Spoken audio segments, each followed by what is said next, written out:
Charles was in class when he got called out to the principal's office by his teacher. He thought it was one of those special meetings to discuss about the next mathematics competition.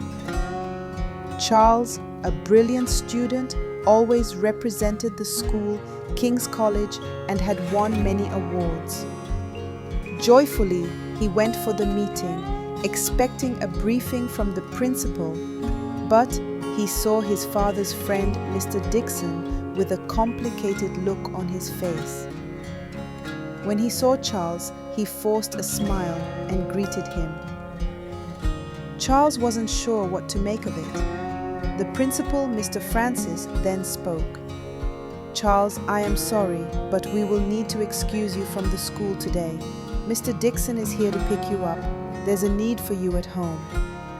As for the competition, it is a month away and we will have a review meeting in a couple of days and get back to you. Take care of yourself."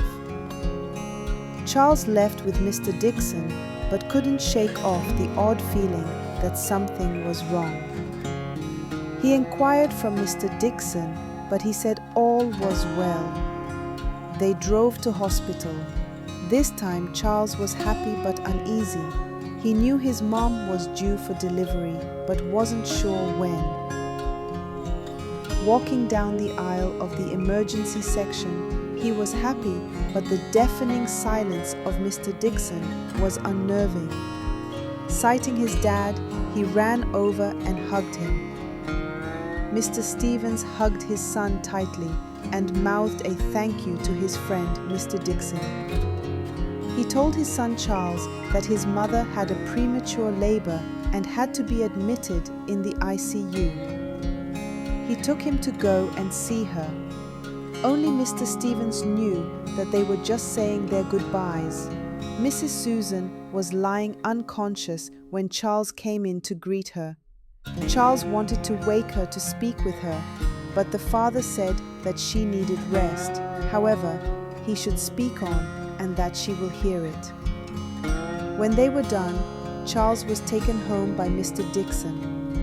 Unknowing to Charles, as he left, his mother woke up, called out to him, but he was gone. It was just Mr. Stevens that was there. He called on the doctor, but before they could come, she gave up and passed away. Mr. Stevens was devastated and heartbroken. He cried bitterly and wished he could go back in time and all these wouldn't have happened. He blamed himself for going out that morning to buy her favorite food as she requested, knowing she was weak that morning and needed not to be left alone. But there was no one else to send because Charles was in school. It was a roadside food vendor and she liked their food flavor and recipe. She wouldn't eat from anyone else otherwise. He would have ordered online from a restaurant instead. Unfortunately, as he stepped out, she went to the bathroom to ease herself.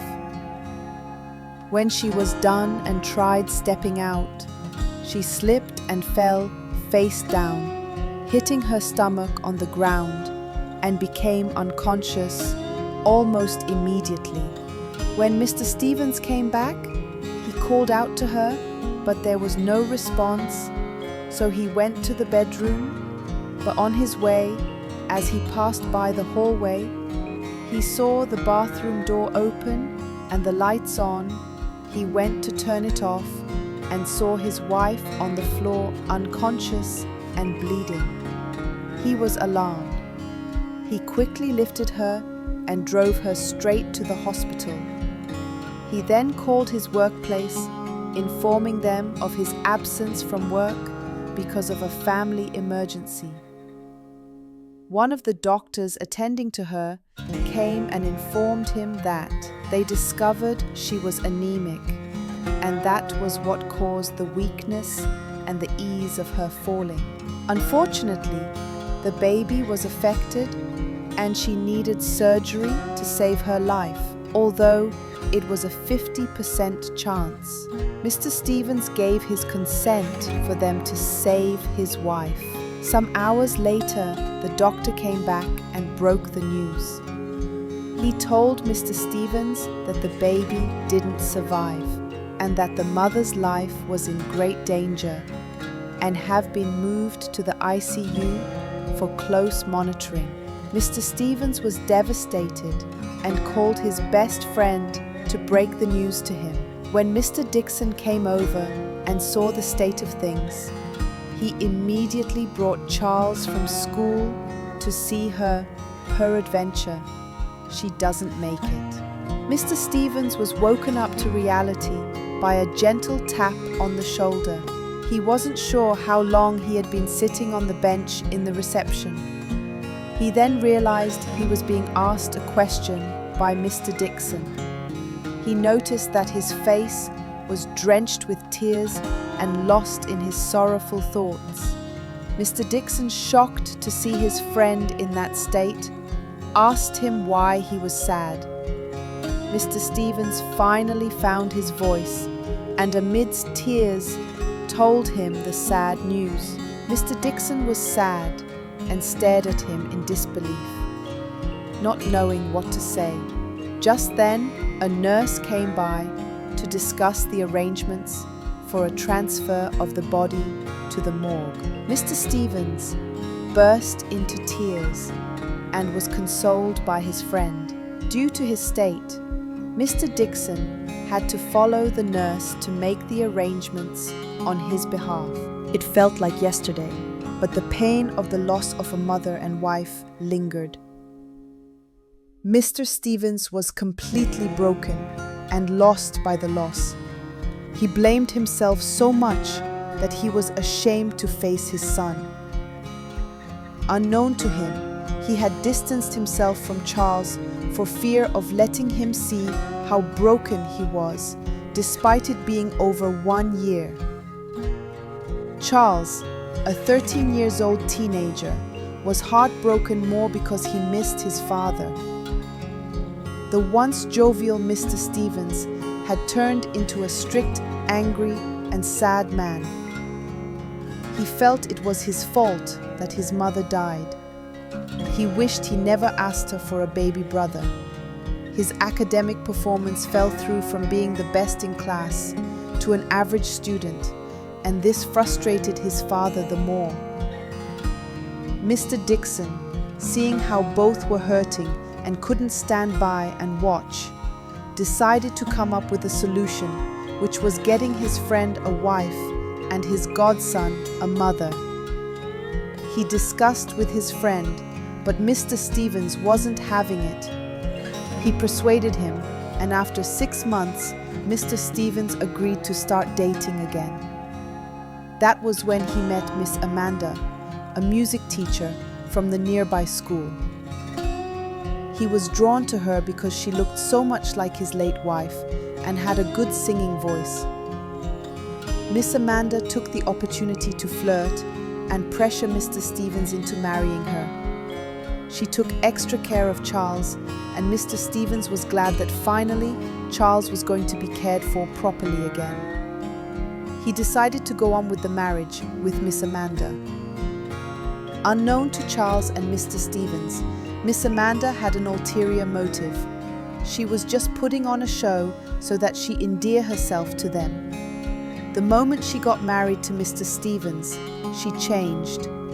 She first used her work, religion, and devotion to her worship service days to not attend to Charles and the home. She hardly cooked nor tidied the environment. Charles and his dad did everything, including laundering her clothes for her. Then Mr. Stevens got a promotion at work, and this required that he traveled to other states very often to supervise them as a national sales manager in an FMCG. He left the care of the home to his wife, Mrs. Amanda, and ensured money was more than enough to cater to their needs and wants while he was away. Unknown to him, not only did Mrs. Amanda not buy foodstuffs and top up utilities, she also refused tidying the house nor caring for Charles. Instead, she lied that the dad didn't drop enough funds and they had to manage whatever was available till he returned. She forced him to wash her clothes by hand rather than use the laundry machine, saying it was going to consume the remaining electric unit if used. When he refused, she started abusing him verbally, always yelling at him and insulting him. She even accused him of killing his mother due to his selfish request. This was something he told her in confidence when she was still dating the father. She accused him further of trying to kill her and his father with his bad attitude and poor academic performance, claiming he was useless. She promised to frustrate him first before he frustrated her and her marriage. Worst of all, she told him on several occasions that his selfishness was the reason she hasn't been able to bear children, because he killed his unborn brother and swore never to have any other siblings.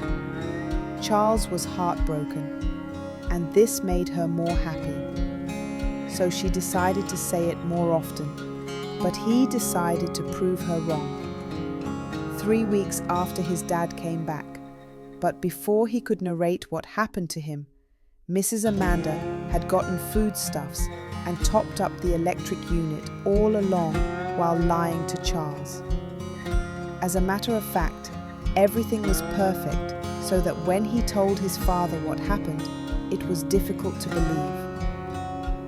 Mr. Stevens confronted Mrs. Amanda about it, but she denied it and said obviously Charles hated her for trying to take the place of his mother and sharing his dad's attention with him. She lied that she had always loved and treated him like her own son, and even shed tears, saying she wished she had her own children so that Charles wouldn't feel lonely.